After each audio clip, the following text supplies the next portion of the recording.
Pessoal, iniciaremos agora da unidade consumidora a seção 6 do ponto de entrega.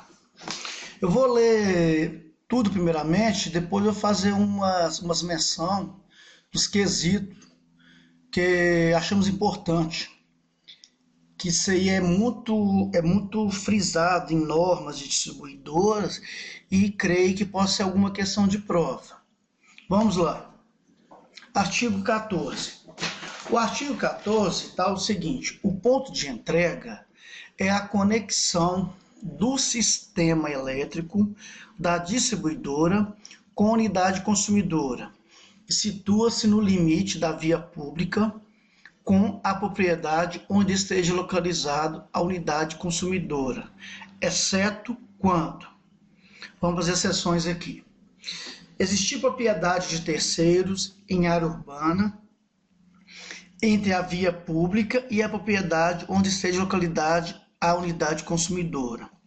Caso em que o ponto de entrega se situará no limite da via pública com a primeira propriedade. A unidade consumidora em área rural for atendida em intenção secundária de distribuição, caso em que o ponto de entrega se situará no local de consumo, ainda que dentro da propriedade do consumidor, observadas as normas e padrões que se referem à linha A, inciso 1, do artigo 27. A linha A do inciso 1 do artigo 27 é o seguinte: o 27 ele fala da efetivada solicitação de fornecimento. A distribuidora deve cientificar o interessado quanto à obrigatoriedade de observância na unidade consumidora das normas e padrões disponibilizados pela distribuidora, assim como aquelas exigidas pelos órgãos oficiais competentes, naquilo que couber e não dispuser contrariamente à regulação da ANEEL. Então é o seguinte, aqui a 1 está bem clara, o inciso 1, que quando tiver terceiros envolvidos, o ponto de entrega vai ser no limite da via pública com a primeira propriedade. O inciso 2, quando a unidade em área rural for de intenção secundária, o caso o ponto de entrega estará no local de consumo, ainda que dentro da propriedade, observado as normas e padrões. E aqui estão as normas, que são as nossas normas, que eu sempre estou citando aqui, as NDs. Você vai ter o exemplo disso. Você tem um sítio onde tem um transformador, que a própria medição é no próprio poste. O ponto de entrega vai ser naquela conexão, ou seja, naquela conexão com a mufa do trafo. Se nessa unidade consumidora você está observando as normas da ND, ou a 5.1, ou então a 5.2 de uso coletivo rural, em que tem um padrão separado do poste, onde faz a conexão da rede CEMIG, ou seja, o ponto de entrega vai ser no pingadouro. Enfim, a gente tem que atinar. O que é ponto de entrega? É a conexão do sistema elétrico.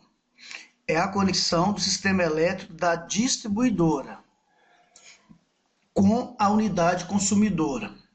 O 3. A unidade consumidora for em área rural, for atendida em intenção primária de distribuição e a rede elétrica da distribuidora não atravessar a propriedade do consumidor, caso em que o ponto de entrega se situará na primeira estrutura da propriedade do consumidor.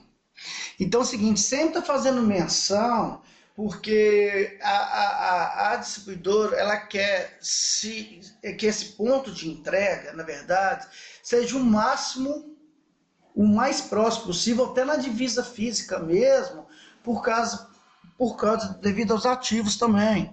O exemplo agora está usando muito, inclusive no que tange a padrão de medição única, são os padrões de via pública, ou seja, a própria medição, o medidor, que é o ativo da CEMIG, está mais próximo da via pública.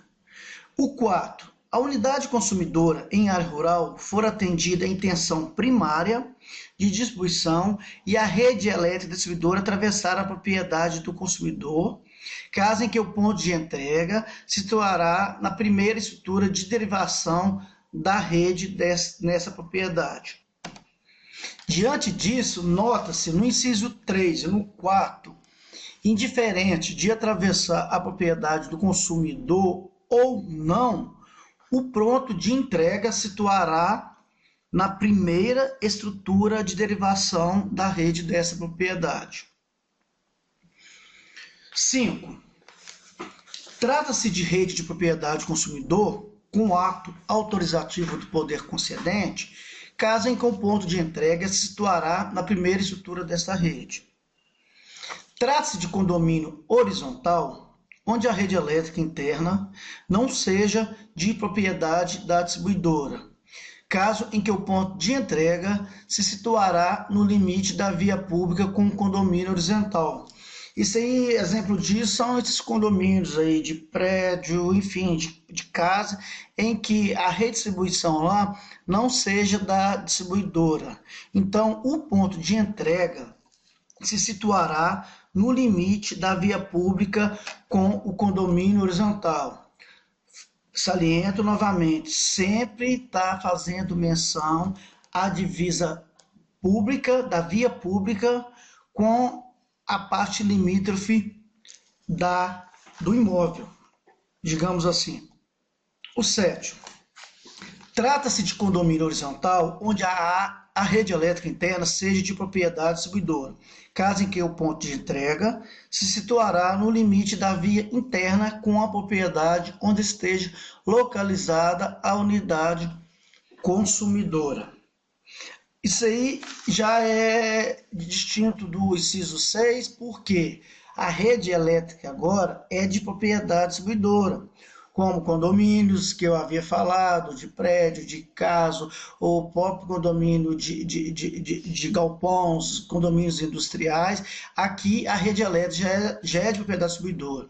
Então, quando a rede elétrica é de propriedade distribuidora, o ponto de entrega se situará no limite da via interna com a propriedade onde esteja localizada a unidade consumidora, ou seja, no pingadouro, na mufla, onde faz a conexão do ramal de ligação com o ramal de entrada do cliente. Trata-se de fornecimento a edificações com múltiplas unidades consumidoras, em que os equipamentos de transformação da distribuidora estejam instalados no interior da propriedade, caso em que o ponto de entrega se situará na entrada do barramento geral. Isso aí é quando se tem medição indireta, quando tem medição em baixa tensão, ou então medição em rede primária.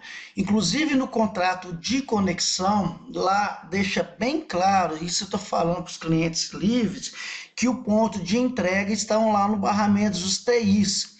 Quando falar TIs, vocês vão fazer menção aos transformadores de proteção, ou seja, os transformadores de corrente e os transformadores de potência, ou seja, os TPs e TCs. Então, o ponto de entrega vai ser naquele barramento. Haja vista que é de responsabilidade da distribuidora os equipamentos de medição, como também os TPs e TCs. E do cliente são a entrada, enfim, todo o aparato que diz respeito à conexão daquele medidor. E no Mercado Livre, vou falar posteriormente, que é de competência, fugi um pouco aqui do assunto, mas procede falar que no Mercado Livre é de competência do cliente o medidor de retaguarda, como também o canal de comunicação. E a distribuidora é responsável pelo medidor principal e pelos TIs, né, que são os TPs e os TCs.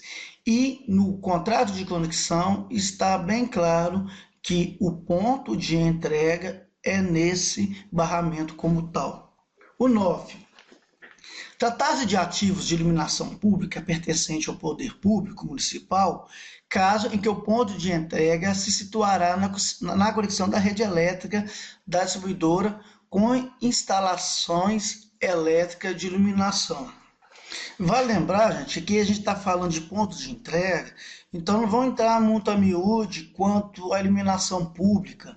Vamos só simplesmente frisar que o ponto de entrega se situará na conexão da rede elétrica distribuidora com as instalações elétricas ali de iluminação pública, que é no reator, que é ali no ponto de conexão da boquilha dessa lâmpada, enfim. Porque quando se trata da iluminação pública, a 414, no artigo 218, ela fala que a distribuidora deve transferir o sistema de iluminação pública registrado como ativo imobilizado em serviço, que é o AIS, a pessoa jurídica de direito público competente. Diante disso, a transferência à pessoa jurídica de direito público deve ser realizada sem ônus, observados os procedimentos técnicos e contábeis para a transferência estabelecida em resolução específica.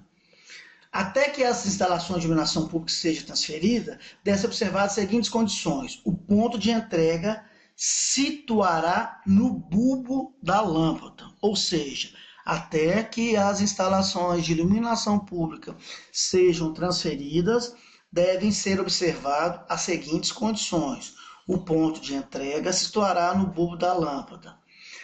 O 2. A distribuidora é responsável apenas pela execução e custeio do serviço de operação e manutenção. E a tarifa aplicável ao fornecimento de energia elétrica para a iluminação pública é a tarifa B4B. Fugimos um pouco aqui, mas citamos aqui o ponto de entrega que estará no bulbo da lâmpada. Então, o que acontece? Ocorreu várias prefeituras que entraram com liminar, achando inconstitucional esse quesito. Mas nós não entraremos no mérito, vamos considerar o seguinte, que o ponto de entrega se situará na conexão da rede elétrica distribuidora com as instalações elétricas da iluminação pública. E aqui está bem claro que fala que quando dá não transferência, o ponto de entrega se situará no bulbo da lâmpada. No parágrafo 1º, quando a distribuidora atender novo interessado, a partir do ramal de entrada de outro consumidor, o ponto de entrega de sua unidade consumidora deve ser deslocado para o ponto de derivação. Parágrafo 2º, havendo interesse do consumidor em ser atendido por ramal de entrada subterrâneo a partir de porte de propriedade da distribuidora, observados a viabilidade técnica e as normas do distribuidor, o ponto de entrega se situará na conexão desse ramal com a rede da distribuidora, desde que esse ramal não ultrapasse propriedade de terceiros ou via pública, exceto calçadas. Na hipótese do parágrafo anterior, o consumidor assume integralmente os custos adicionais decorrentes e de eventuais modificações futuras, bem como se responsabiliza pela obtenção de autorização do poder público para execução da obra de sua responsabilidade. Parágrafo 4º. Por conveniência técnica, o ponto de entrega pode situar dentro da propriedade do consumidor, desde que observados os padrões a que se refere à linha A do inciso 1 do artigo 27, que eu havia falado anteriormente. Então, é o seguinte, resumindo-se, o ramal de ligação aéreo e o ramal de ligação subterrâneo, vamos frisar quanto ao ponto de entrega. Então, no ramal aéreo, o ponto de entrega está situado junto ao poste ou pontalete do consumidor ou junto à parede da edificação.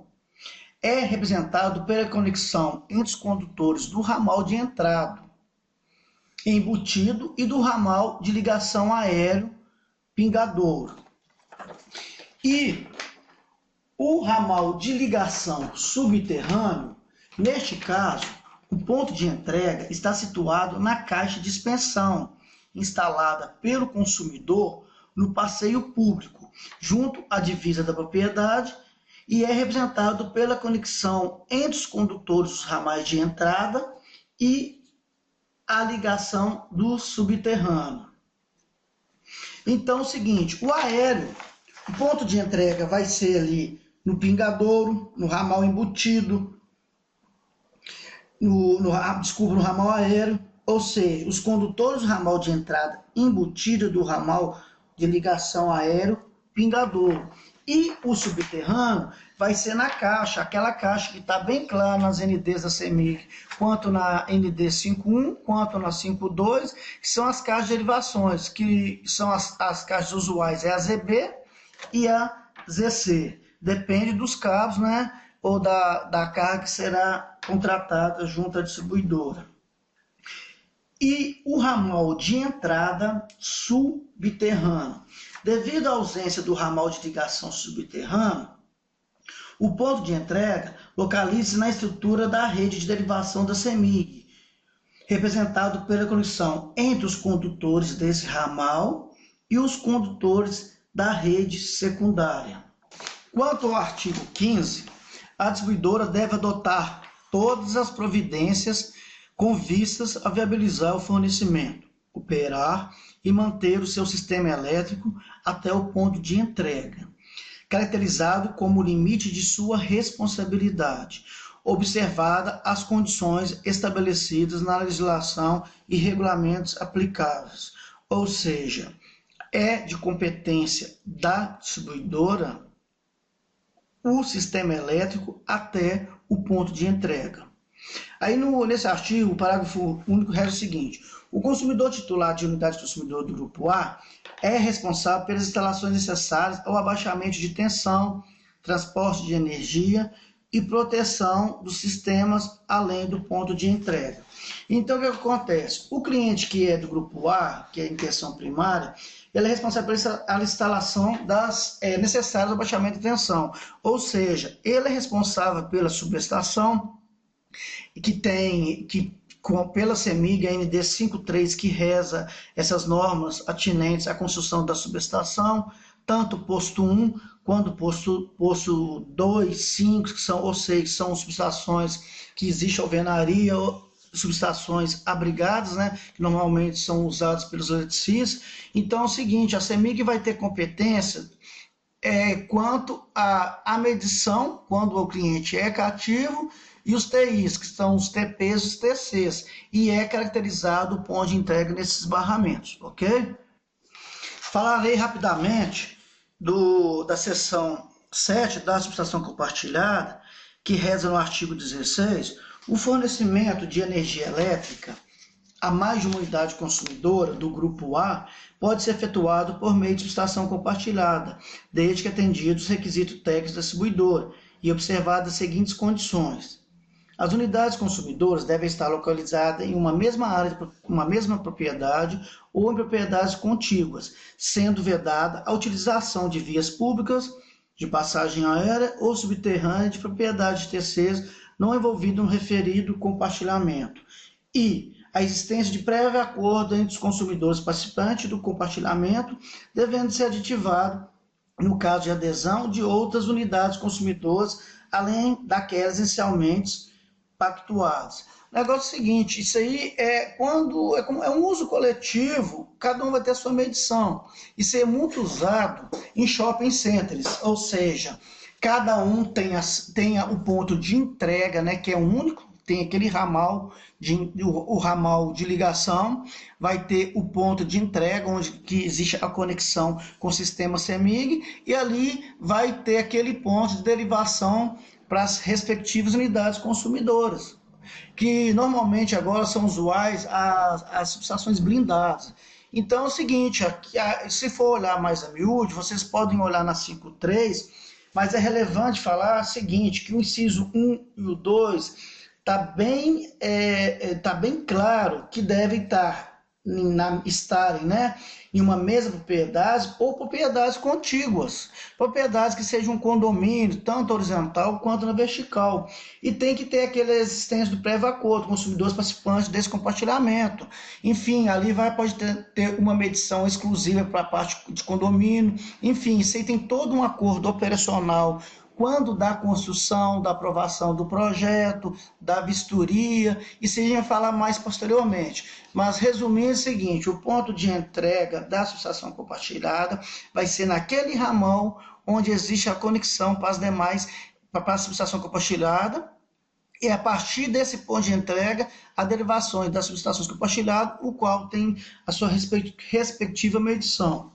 Falarei rapidamente da seção 8, que é dos empreendimentos com múltiplas unidades consumidoras, porque tudo que eu falei aqui anteriormente está intrínseco nesse assunto que eu vou falar, que está o artigo 17, o artigo 18, o artigo 19, que fala o seguinte, artigo 17, empreendimento com múltiplas unidades cuja utilização de energia elétrica ocorra de forma independente, cada fração caracterizada por uso individualizado constitui uma unidade consumidora. Isso é bem claro. As instalações para o atendimento às áreas de uso comum constituem uma unidade consumidora de atividade do condomínio, da administração, do proprietário do empreendimento.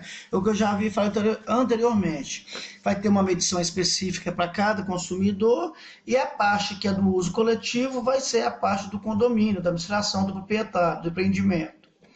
O artigo 18, o empreendimento com múltiplas unidades consumidoras, cuja atividade predominante seja o comércio ou prestação de serviço, na qual as pessoas físicas ou jurídicas utilizem energia elétrica em apenas um ponto de entrega, pode ser considerado uma única unidade consumidora, desde que atendido cumulativamente as seguintes condições.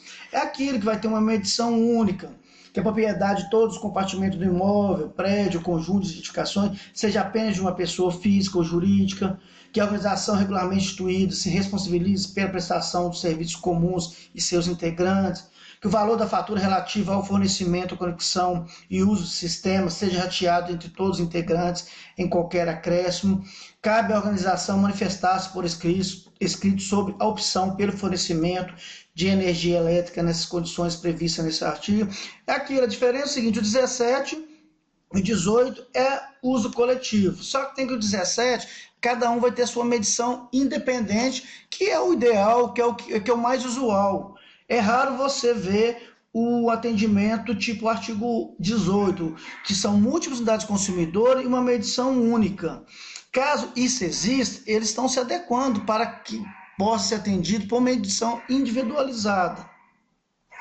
E o artigo 19 cita o seguinte, em empreendimentos com múltiplas unidades consumidoras, a medição para faturamento em cada local de consumo pode ser implementada de acordo com os procedimentos estabelecidos nesse artigo.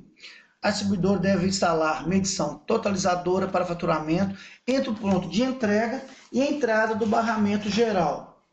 O empreendimento deve ter as suas instalações elétricas internas adaptadas de forma a permitir a instalação de medidores para faturamento. Então é o seguinte, gente, aqui vale sempre lembrar em uso coletivo, ou seja, cada cliente vai ter a sua medição individualizada, que é o mais usual, que é plausível, e aquele que vai ter uma medição comum para todas as unidades consumidoras.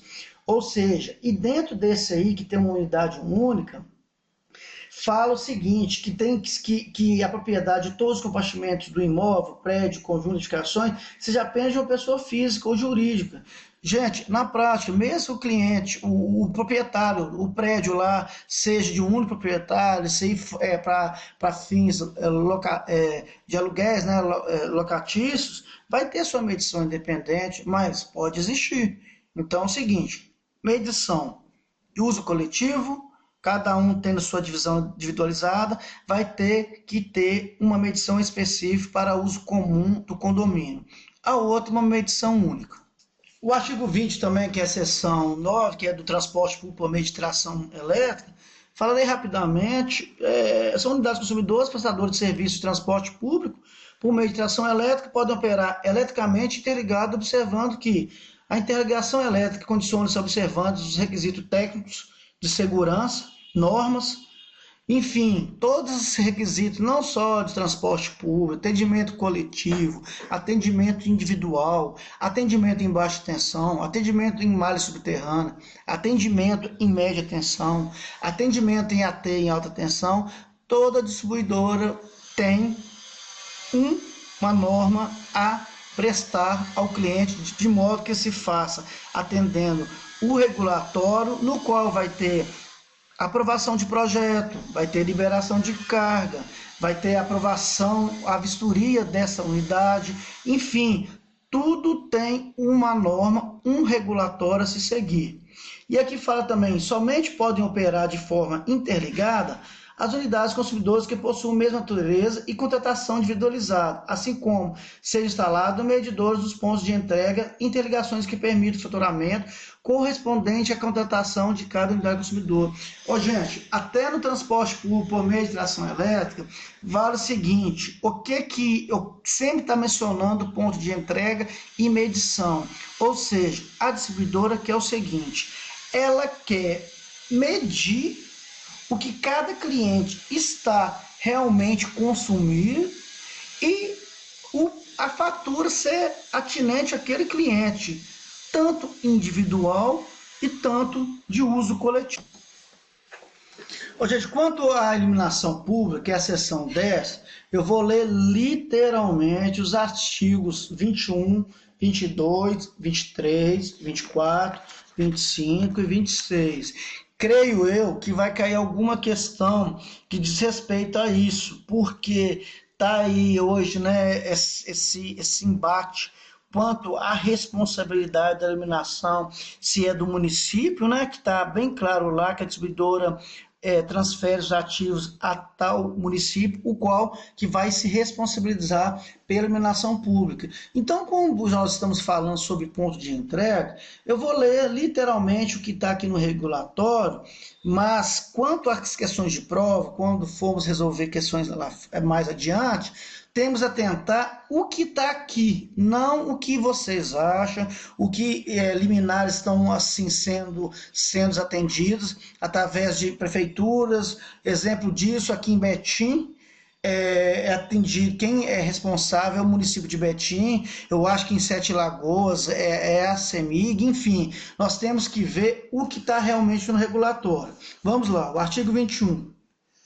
A elaboração de projeto, a implantação, expansão, operação e manutenção das instalações de iluminação pública são de responsabilidade do ente municipal ou quem tenha recebido deste a delegação para prestar tais serviços. A distribuidora pode prestar os serviços descritos no caput mediante celebração de contrato específico para tal fim, ficando a pessoa jurídica de direito público responsável pelas despesas concorrentes. É aquilo, gente, que a distribuidora pode prestar os serviços descritos no caput mediante celebração de contrato específico.